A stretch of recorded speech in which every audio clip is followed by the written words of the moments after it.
નમસ્કાર મિત્રો, આજની નવી વાર્તામાં તમારા બધા જ મિત્રોનું સ્વાગત છે। મિત્રો, ગામમાં એક વાત આગની જેમ ફેલાઈ ગઈ હતી। આ મામી અને ભાણેજ વચ્ચે કંઈક તો ચાલે છે, પણ શું ચાલે છે એ સાંભળશો તો ખરેખર હોશ ઉડી જવાના છે। તો વાર્તાને છેલ્લે સુધી જરૂરથી સાંભળજો। જે કોઈ પણ એને સાથે જોયા એના મનમાં શંકા જન્મી જતી હતી, પરંતુ સત્ય કંઈક એવું હતું કે અંત સુધી કોઈએ કલ્પના પણ ન કરી શકે। સુરત શહેરમાં કોલેજ કરતો યુવાન હતો। ઉનાળાની રજાઓમાં તે પોતાના મામાના ઘરે આવ્યો હતો। તેના મામા મોટા વેપારી હતા અને મોટા ભાગે બહાર ગામ જ રહેતા હતા। ઘરમાં માત્ર મામી રેખાબેન અને તેમની 10 વર્ષની દીકરી રહેતા હતા અને સ્વભાવથી હસમુખી અને સૌને મદદ કરનારી સ્ત્રી હતી રેખાબેન। સુરેશ પણ બાળપણથી તેમની ખૂબ જ નજીક હતો, પરંતુ આ વખતે ગામના લોકોને કંઈક અલગ જ દેખાવામાં લાગ્યું હતું। એક દિવસ સવારે સુરેશ અને રેખાબેન બજારમાં સાથે જોવા મળ્યા હતા। બીજા દિવસે બંને બેંકમાં ગયા। ત્રીજા દિવસે મંદિર પાસે અને લાંબા સમય સુધી વાતો કરતા રહ્યા હતા। એવી રીતે જોવા મળ્યા। ગામના લોકો માટે આટલું જ પૂરતી હતું।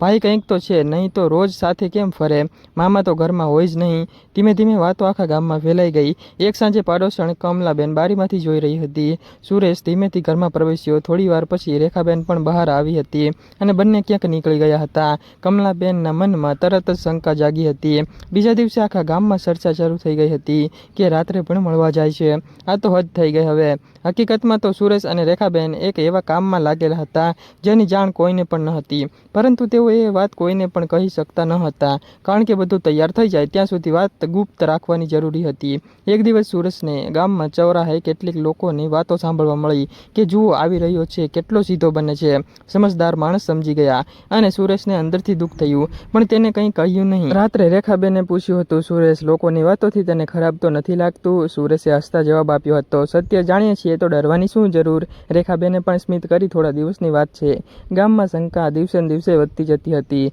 એક રાત્રે કમલાબેન અને તેમના પતિએ નક્કી કર્યું કે હવે સત્ય જાણવું જ પડશે। તેઓ છુપાઈને સુરેશ અને રેખાબેનનો પીછો કરવા લાગ્યા હતા। રાત્રે 10 વાગ્યે બંને ઘરેથી નીકળી ગયા હતા। કમલાબેન પણ પાછળ પાછળ ગયા। થોડુંક દૂર જઈને બંને એક જૂના ખાલી મકાનમાં પ્રવેશ્યા હતા।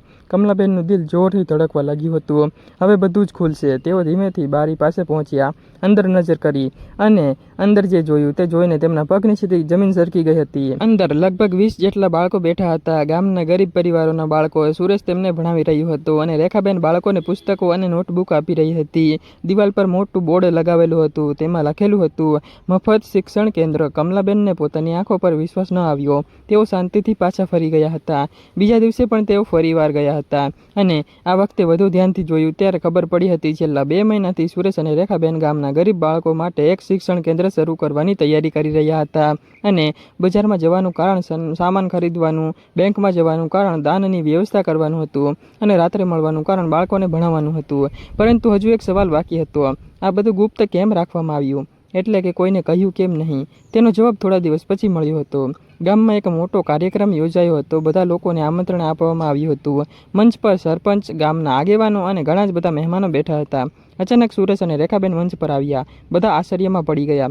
રેખાબેને માઇક હાથમાં લીધો, આજે અમે ગામ માટે એક ભેટ લઈને આવ્યા છીએ। પડદો ખસેડવામાં આવ્યો। પાછળ નવું શિક્ષણ કેન્દ્ર ઊભું હતું। લોકો તાળીઓ પાડવા લાગ્યા હતા। ત્યાર પછી સુરેશે કહ્યું હતું, અમે ઈચ્છતા હતા કે કામ પૂરું થઈ જાય પછી જ લોકોને ખબર પડે, ત્યાં સુધી અમે ગુપ્ત રાખવા માંગતા હતા। એટલામાં કમલાબેન ઊભા થયા। તેમની આંખોમાં શરમ હતી। તેઓ બોલ્યા હતા, અમે તમને ખોટા સમજ્યા। સમગ્ર ગામ શાંત થઈ ગયું। રેખાબેને હસીને જવાબ આપ્યો હતો, કોઈ વાત નહીં, ઘણી વખતે જે દેખાય છે તે સત્ય હોતું નથી। તે દિવસે ગામના દરેક વ્યક્તિને પોતાની ભૂલનો અહેસાસ થયો હતો અને તેઓ રોજ વાતો કરતા હતા। તેઓ હવે માફી માંગતા હતા। કાર્યક્રમ પૂરો થયા પછી એક વૃદ્ધ વ્યક્તિએ ખૂબ જ સુંદર વાત કહી હતી, શંકા હંમેશા અવાજ કરે છે, પણ સત્ય શાંતિથી પોતાનું કામ કરતું રહે છે। અને ખરેખર જે સંબંધને લોકો મોટી એટલે કે ખોટી નજરથી જોઈ રહ્યા હતા, તે સંબંધમાં માત્ર માન, વિશ્વાસ અને પરિવારનો પ્રેમ હતો। મામી અને ભાણેજ વચ્ચે કોઈ રહસ્યમય સંબંધ ન હતો। અને મિત્રો, રહસ્ય તો માત્ર એક સારા કામનું હતું। શિક્ષણ કેન્દ્રના ઉદ્ઘાટન પછી ગામના લોકોની નજરમાં રેખાબેન અને સુરેશનું માન ઘણું બધું વધી ગયું હતું,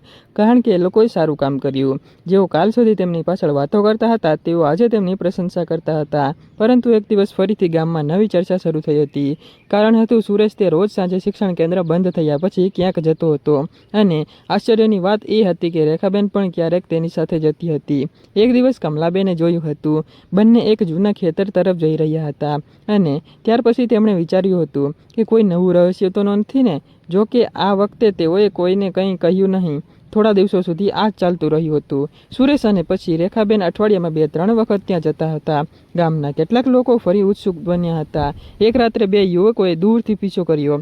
તેઓએ જોયું હતું કે બંને ખેતરના ખૂણે ઊભા રહીને કંઈક માપણી કરી રહ્યા હતા અને ક્યારેક જમીનમાં નિશાન કરતા હતા તો ક્યારેક કાગળમાં નોંધ લખતા હતા. યુવકોને કશું સમજાયું નહીં એટલે બીજા દિવસે સુરેશ ગામમાં ઘણા જ લોકોને મળતો ફર્યો હતો. કોઈ પાસેથી જૂના ફોટા માંગતો હતો કે કોઈ પાસેથી ગામનો ઇતિહાસ પૂછતો હતો અને હવે લોકોની ઉત્સુકતા પણ ધીમે ધીમે વધી ગઈ હતી. એક સાંજે રેખાબેનના ઘરે એક મોટું પાર્સલ આવ્યું હતું. તેમાં મોટા મોટા બોર્ડ અને કેટલીક ફાઇલો હતી. સુરેશે તરત જ તે અંદર મૂકી દીધું અને પાડોશીઓએ પણ આ દ્રશ્ય જોયું હતું. ગામમાં ફરીવાર ચર્ચા શરૂ થઈ ગઈ હતી. આ વખતે શું ચાલે છે? ફરી કંઈક ગુપ્ત કામ લાગે છે. લગભગ 1 મહિના પછી ગામના ચોરાહે એક બેઠક બોલાવવામાં આવી હતી. સરપંચ સહિત બધા જ લોકો હાજર હતા અને સુરેશ અને રેખાબેન પણ મંચ પર આવ્યા હતા. બધા જ આતુરતાથી રાહ જોઈ રહ્યા હતા કારણ કે આ વખતે શું છે બધાને જ સાંભળવાનું હતું. સુરેશ માઇક હાથમાં લીધો. આજે અમે તમને એક ખાસ ભેટ આપવા માટે આવ્યા છીએ. પાછળ પડદો લગાવવામાં આવ્યો હતો. જેમ જ પડદો ખસેડવામાં આવ્યો લોકો આશ્ચર્યમાં પડી ગયા હતા. તેમાં ગામનો 100 વર્ષનો ઇતિહાસ દર્શાવતો હતો અને એક વિશાળ પ્રોજેક્ટ હતો. તેમાં જૂના ફોટોગ્રાફ, ગામના વડીલોની વાતો અને ઐતિહાસિક સ્થળોની માહિતી અને ગામના વિકાસની સંપૂર્ણ સફર. રેખાબેને કહ્યું હતું, ઘણા યુવાનો પોતાના ગામનો ઇતિહાસ જાણતા નથી એટલે જ અમે આ કામ શરૂ કર્યું છે. ત્યારે લોકો ખુશ થઈ ગયા હતા. એક વૃદ્ધ વ્યક્તિની આંખોમાં આંસુ આવી ગયા. તેમણે કહ્યું, અમારી પેઢીની યાદોને તમે જીવંત રાખી. સરપંચે જાહેર કર્યું હતું કે આ પ્રોજેક્ટ હવે ગામના ગૌરવ તરીકે ઓળખાશે. સમગ્ર હોલ તાળીઓના અવાજથી ગુંજી ઉઠ્યો હતો.